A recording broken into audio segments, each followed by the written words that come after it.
Student, आज हम लोग लखनऊ वाजिद अली शाह प्राणी उद्यान के संदर्भ में लाइव कवरेज करने के लिए आए हैं। जैसा कि आप देख रहे हैं यहाँ पे ये प्राणी उद्यान है।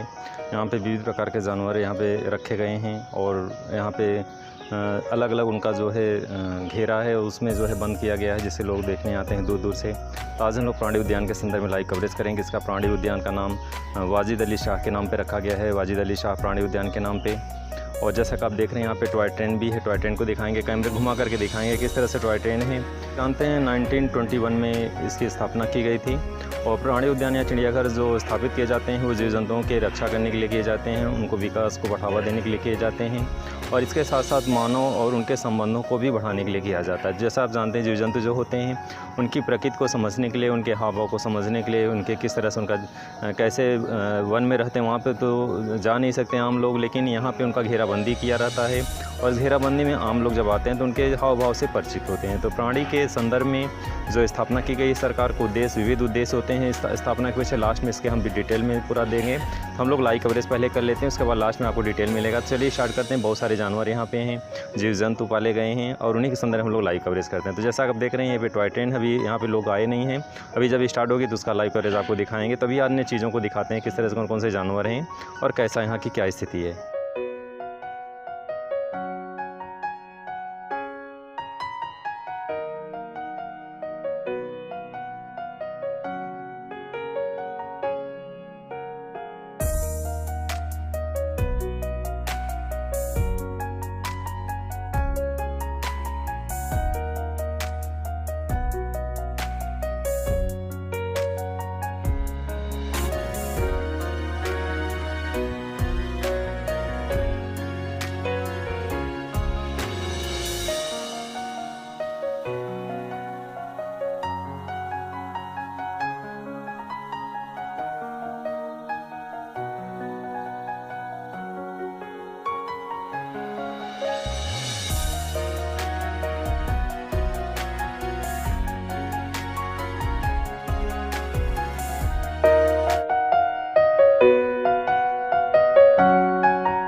हेलो स्टूडेंट, हमारे साथ एक कोमल सिन्हा स्टूडेंट हैं, वो जुड़ी हैं और अपना इंट्रो देंगे और साथ साथ बताएंगे वन संरक्षण क्यों करना चाहिए। वन संरक्षण के संदर्भ में जैसा कि आप जान रहे हैं, वृक्ष जो है कटते जा रहे हैं। धरा वृक्ष से विहीन हो जाएगा तो आने वाले टाइम में बहुत बड़ी प्रॉब्लम्स होगी, जीव जंतु खत्म हो जाएंगे। वृक्षारोपण बहुत ज़रूरी है। तो यहाँ पर घूमने आए इससे पहले अपना इंट्रो देंगे और साथ साथ इसके संदर्भ में आप लोगों को बहुत सारी जानकारी प्रदान करेंगे। तो चलिए हम बात करते हैं मैम से। नमस्ते, मेरा नाम कोमल सिन्हा है। मैं मुजफ्फरपुर बिहार से हूँ। मैं यहाँ लखनऊ, मैं यहाँ इंटीग्रल यूनिवर्सिटी में एग्रीकल्चर की छात्रा हूँ। मैं यहाँ जो घूमने आई हूँ अपने फ्रेंड्स के साथ और मुझे यहाँ आके बहुत ही अच्छा लगा। यहाँ का विषय है कि हमें वृक्षारोपण अच्छे से करना चाहिए। एफॉरेस्टेशन हमारे लिए इसलिए ज़रूरी है कि इससे हमारा सॉइल भी अच्छे से रहेगा। अगर एफॉरेस्टेशन अच्छे से नहीं होगा तो हमारा मिट्टी भी, पानी आएगा तो बह जाएगा। और एफॉरेस्टेशन अच्छे से होता है तो हमें ऑक्सीजन मिलती है। तो ऑक्सीजन, आप जानते हैं, ऑक्सीजन हमारे लिए बहुत ज़रूरी है, जिससे हम लोग सांस लेते हैं।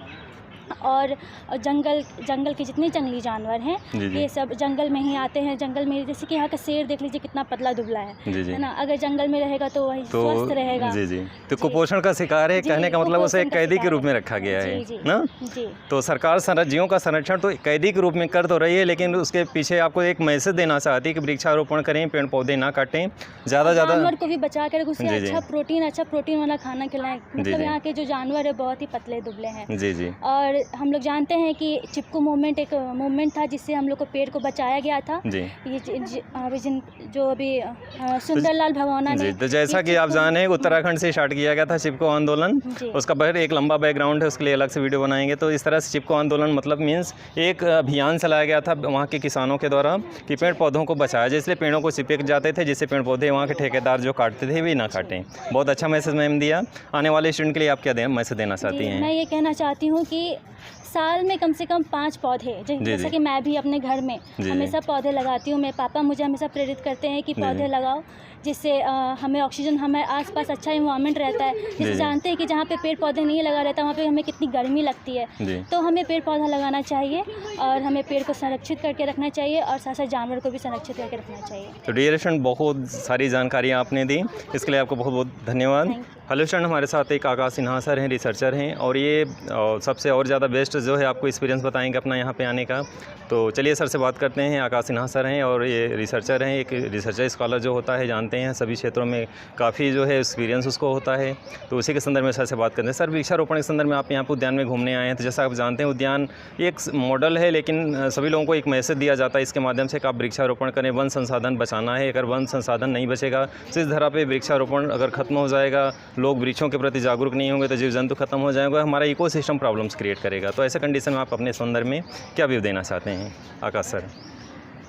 मैं ये व्यू है कि है ना, आप जितना ज़्यादा पेड़ हो सके उतना इसलिए भी है ना रोकना चाहिए कि जैसे ये है ना जितने भी पशु हैं, जैसे हम लोग का घर है, अगर हम वो घर छीन लेंगे तो हम लोग कहाँ जाएंगे? या तो हम लोग रोड पे आके मर जाएंगे, नहीं तो कुछ हम लोग के साथ उतना नहीं अच्छे से रह पाएंगे। सेम वैसे ही अगर ये पंछी, जानवर, सबका ये पेड़ पौधा ही इनका घर है, अगर ये नहीं रहेगा तो इनको बहुत प्रॉब्लम हो जाएगी और ये भी पंछी भी नहीं बचेंगे। ठीक है, ये नेचर हम लोग के डिपेंडेंट है, हम लोग नेचर के ऊपर डिपेंडेंट। तो अगर हम लोग नेचर का मिसयूज करेंगे तो नेचर भी हम लोग का मिसयूज होता है। जैसे फ्लड आ जाता है, जितने भी नेचुरल डिजास्टर हैं वो आ जाता है। इसको रोकने का और यही तरीका है कि हम लोग जितना से ज़्यादा हो सके हम लोग पेड़ रोपे। और सबके घर में अगर एक पेड़ भी रोपा जाए तो 140 करोड़ का संख्या, अगर एक इंसान एक भी तो बहुत बड़ी आबादी, अगर सोचिए पूरा इंडिया में है ना, कितने पेड़ पौधे हो जाएंगे, कितने पेड़ पौधे हो जाएंगे। तो बहुत महात्मा गांधी ने कहा है, change we need, we should change our self first. अगर हम लोग को गवर्नमेंट पे या किसी पे छोड़ना नहीं चाहिए कि वही करे। अगर हमको चेंज चाहिए तो हम लोग खुद से ही वो चेंज ला सकते हैं कि हम लोग पेड़ खुद से रोपेंगे। आसपास पेड़ पौधा रहता है तो ऐसे भी ठंडे हवा आते हैं, गर्मी की उतनी प्रॉब्लम भी नहीं होती। तो सर, आपने बहुत सारी चीज़ें बताई, आपने 2-3 पॉइंट बहुत ही महत्वपूर्ण है कि अगर किसी के व्यक्ति का घर छीन लिया जाए तो कैसा फील होगा। तो आपने भी बहुत अच्छी चीज़ बताई कि जो जीव जंतु हैं उनका घर यही पेड़ पौधे हैं, जंगल है, इन्हीं में उनका घर है। अगर उन्हीं का घर बसेरा छीन लिया जाएगा तो बहुत गलत होगा, अन्याय होगा। तो वैसे हम लोगों को भी वही चीज़ फीलिंग्स आनी चाहिए हम लोगों के अंदर कि अगर किसी का घर छीना जाता है तो वही दिक्कत होती है, वही कष्ट होता है। तो इसलिए पेड़ पौधों को नहीं काटना चाहिए क्योंकि जीव जंतुओं का वही घर है। तो बहुत सारी चीज़ें आपने बताई, इसके लिए आपको सर बहुत बहुत धन्यवाद। Thank you. हेलो स्टूडेंट, हमारे साथ एक सोनल स्टूडेंट जुड़ी हुई हैं। वो भी अपना व्यू बताएंगे, यहाँ पे अपना इंट्रो देंगे, उसके बाद बताएंगे किस तरह से उद्यान देखे, उसके उन्होंने इससे क्या सीख लिया। सोनल जी। मेरा नाम सोनल जी जी सोनल गुप्ता है। जी जी। कहाँ से आई हैं, लखनऊ से या कहीं बाहर से? गोंडा से आई हैं। आपको यहाँ पे उद्यान कैसा लगा? बहुत अच्छा लगा। बहुत अच्छा लगा। यहाँ पे जीव जंतु जो रखे गए हैं, सरकार उद्यान बनवाती है, लेकिन जंगल कटते जा रहे हैं। संसाधनों का संरक्षण करना चाहिए, हर स्टूडेंट को जिम्मेदारी है और नैतिक जिम्मेदारी है कि जितने भी हमारे पास संसाधन है, चाहे जल संसाधन हो, चाहे वन संसाधन हो, सभी का संरक्षण होना ज़रूरी है। तो वन का संरक्षण करने के लिए आप क्या बताएंगे आने वाले स्टूडेंट के लिए? पेड़ पौधे लगाना चाहिए, हमें पेड़ पौधे लगाना चाहिए, हम पेड़ पौधे हमें काटना नहीं चाहिए, पेड़ पौधे नहीं काटना चाहिए ना। हाँ। तो आज आप एक संकल्प लीजिए कि अपने जीवन में कम से कम 5 पौधे लगाएंगी। हम संकल्प लेते हैं कि हम 5 पौधे लगाएंगे। जी, थैंक यू। स्टूडेंट हमारे साथ एक लक्ष्मी वर्मा जी जुड़ी हैं। वो सबसे पहले अपना इंट्रो देंगे और बताएंगे उनको एक्सपीरियंस यहाँ का कैसा लगा और जीव जंतुओं के संरक्षण करने के लिए क्या करना चाहिए। मेरा नाम लक्ष्मी वर्मा है। जी, कहाँ से आई हैं? लखनऊ से। आपको यहाँ पे कैसा लगा ये उद्यान? मैं यहाँ पे बहुत ही अच्छा लगा। क्या क्या देखा आपने यहाँ पे? यहाँ में मैंने पक्षी देखे और पेड़ देखा, मतलब और यहाँ का माहौल भी ज़्यादा। तो जानवरों को संरक्षण करने के लिए सरकार उद्यान बनाती है, जानवरों का संरक्षण करने के लिए क्या करना चाहिए? जानवरों का संरक्षण करने के लिए हमें खुद ही जगह है, जैसे यहाँ पेड़ पौधे लगाना चाहिए, वृक्षारोपण करना चाहिए। तो आज के स्टूडेंट अगर ये चीज़ नहीं करेंगे तो आने वाले टाइम में जंगल खत्म हो जाएंगे और जंगल जब खत्म हो जाएंगे तो जीव जंतुओं को रहने की प्रॉब्लम्स होगी ना। तो क्या मैसेज देना चाहेंगे आने वाले स्टूडेंट के लिए? आने वाले स्टूडेंट के लिए क्या हमें पेड़ पौधे लगाने चाहिए ज़्यादा से ज़्यादा। जी जी, पेड़ पौधे लगाने चाहिए, इसीलिए तभी जो है क्या बचेंगे, जीव जंतु बचेंगे। Thank you. हेलो स्टूडेंट, हम लोग उद्यान का लाइव कवरेज कर रहे हैं। जैसा कि आप देख रहे हैं यहाँ पे बहुत सारे जीव जंतु हैं। उद्यान का जो उद्देश्य होता है, सरकार इसलिए उद्यान बनाती है जिससे जीव जंतुओं को संरक्षण किया जा सके। तो संरक्षण के संदर्भ में जो हमारे पास संसाधन उनका संरक्षण करना चाहिए और इसी के संदर्भ में हमारे साथ कुछ स्टूडेंट जुड़े हुए हैं। तो इसी के संदर्भ में एक अंजलि छात्रा हैं, वो हमारे साथ जुड़ी हुई हैं। वो अपना इंट्रो देंगे और साथ साथ बताएंगे कि यहाँ घूमने आए उनको कैसा लगा और साथ साथ ये बताएंगे कि जिन जीव जंतुओं का संरक्षण करने के लिए वृक्षारोपण करना चाहिए, क्या क्या करना चाहिए, उसके संदर्भ में का व्यू लेते हैं। चलिए स्टार्ट करते हैं। अंजलि जी। मेरा नाम अंजलि कुमारी है। जी जी, कहाँ से बिलोंग करती हो, कहाँ से आए हो? मैं आई हूँ इंटीग्रल से। जी जी, यानी लखनऊ से ही बिलोंग करती हो। तो यहाँ पे आपको उद्यान कैसे लगा? यहाँ पे बहुत अच्छा लगा। बहुत अच्छा लगा। मान लीजिए पेड़ पौधे ना होते, जीव जंतुओं को रहने की प्रॉब्लम्स होती है ना। तो सरकार जो है वृक्षारोपण करवाती है, जीव जंतुओं का संरक्षण करने के लिए उद्यान बनवाती है। उसके पीछे का उद्देश्य ये है कि जीव जंतु अगर हमारे धरा पे नहीं रहेंगे तो हमारा जो इकोसिस्टम वो डिस्टर्ब हो जाएगा और इकोसिस्टम को बनाने के लिए, बैलेंस बनाने के लिए वृक्षारोपण होना चाहिए। और वृक्षारोपण कराएंगे, जीव जंतु उसी में संरक्षित रहेंगे। नहीं हर जगह गाड़ियाँ मोटर होंगी, सिटी होगा, तो कैसे होगा? उसके लिए क्या बताना चाहोगी? वृक्षारोपण करना चाहिए, करना चाहिए ना। तो यहाँ पे आई, आपने क्या क्या देखा? हमने यहाँ पे बहुत सी चीजें देखी हैं। कौन कौन से जानवर देखे हैं? शेर देखा आपने? हाँ। शेर दहाड़ता है, लेकिन जंगल में जैसे दहाड़ता है उस तरह का नहीं दहाड़ रहा है ना। नहीं, जंगल में उसे जानवर शिकार करने का मौका मिलता है, खाने का मौका मिलता है। यहाँ पे तो उसे कुछ खाने का मौका नहीं मिल रहा है। हाँ। एक प्रकार से कैदी की तरह रह रहा है। तो एक तो हमारा एक मॉडल है, सरकार जो है एक मॉडल बना के रखी है, लेकिन ऐसे में एक्चुअल में फॉरेस्ट जो जंगल कम हो रहे हैं, तो जब जंगल कम हो जाएंगे तो किसके लिए प्रॉब्लम होगी? जानवरों के लिए, और रहने के लिए प्रॉब्लम होगी ना। सबसे बड़ी प्रॉब्लम आवास की होगी। तो आप मैसेज क्या देना चाहेंगे सब लोगों को? हम कहना चाहते हैं कि पेड़ पौधे ना काटिए, उनको और अच्छे से उनका देखभाल करिए, जानवरों का भी देखभाल करिए। तो कहने का मतलब क्या निकल के आ रहा है कि पेड़ पौधों को वृक्षारोपण करें और जिससे जो है जीव जंतुओं का संरक्षण हो सके, क्योंकि हमारे पर्यावरण के लिए इन सब चीज़ों के लिए क्या है, इन सब का होना आवश्यक है या ज़रूरी है। थैंक यू अंजलि जी।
जैसा आप देख रहे हैं हम लोग टॉय ट्रेन में बैठे हैं और बहुत जैसा पीछे बहुत सारे यात्री बैठे हैं और इस तरह एंजॉय ले रहे हैं टॉय ट्रेन का। ये लखनऊ का उद्यान है, जिस उद्यान का हम लोग कवरेज कर रहे हैं लाइव, उसी का लाइव टॉय ट्रेन का कवरेज है। और जैसा कि आप देख रहे हैं बहुत अच्छा सुंदर नज़ारा है। हमारे देख रहे हैं सभी पर्यटक इससे बैठ गए हैं टॉय ट्रेन पे और टॉय ट्रेन का एंजॉय कर रहे हैं। तो दूर दूर तक दिखाएंगे, देख रहे हैं काफ़ी दूर तक लोग जो है बैठे हुए हैं किस तरह से और टॉय ट्रेन का एंजॉय कर रहे हैं। तो बहुत स्लो चल रही है, ज़्यादा स्पीड नहीं है, जैसा कि आपको पीछे हम दिखाएंगे।